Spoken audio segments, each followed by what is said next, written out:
பாதி வந்து டிவைட் பண்ணி ஊற்றணும். சரிங்க. அது மத்தியானம் சாயங்காலம் ஊற்றணும், இது காலையில் ஊற்றணும். சரிங்க. காலையில் ஊற்றிட்டு வெளியே போகும்போதே அதனோட அது ஒரு களை, அது எப்படி மடங்கிட்டு இருந்த இலை விரிஞ்ச மாதிரி ஒரு ஃப்ரெஷ்ஷாக ஜூஸ் குடிச்ச மாதிரி. காலையில் எத்தனை மணிக்கு ஊற்றுனீங்க? காலையில் ஒரு 11:30-12 மணி இருக்கும். 11:30-12 மணி.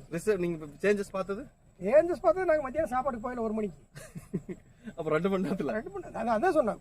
ஜூஸ் குடிச்சு நம்ம எப்படி ஒரு டீ குடிச்சா அப்படி தெம்பாடி அந்த மாதிரி. சூப்பர்ண்ணா. அங்கே பாருங்க இலையெல்லாம் எப்படி அகலம் வந்துட்டு இருக்கு. அந்த வேலை வந்து கலக்கோடு விடக்கூடாது போதே. என்ன பால் பாத்திரம் நான் ஒரு கைதிய எனக்கு மருந்து ஊற்றும் போது எதாவது தப்பா இப்போ மாற்றி கீத்தி ஊற்றிருக்கணும் பயம்.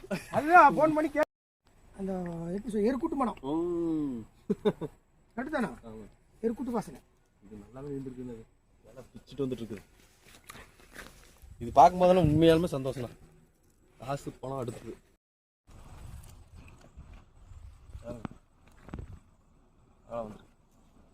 அகலம் வரும்போது என்ன ஆகுன்னா ஒளிச்சேர்க்கை நல்லா நடக்கும்.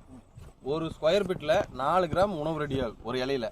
இது எச்சா வளரும் போது எச்சா உணவு ரெடி ஆகும் செடிக்கு ஒளிச்சேர்க்கை நடக்கும்போது. சரியில்லை அது. இப்போ அது நோய் வந்தேன். சரி, இப்போ நோயிலிருந்து விடுதலை ஆயிடுச்சு ஆகலையா? பக்கம் ரெடி ஆயிடுச்சு. அது நோய் வந்தது, நோயிலிருந்து அப்படி இதாக மாதிரி சேஞ்ச் ஆகுது. எவ்வளோ நாள் ஆச்சுக்கு மருந்து ஊற்றி? 2 வாரம் ஆகுது. 2 வாரத்தில் வந்த மாற்றம் இப்படி பண்ணிட்டு இருக்கீங்க.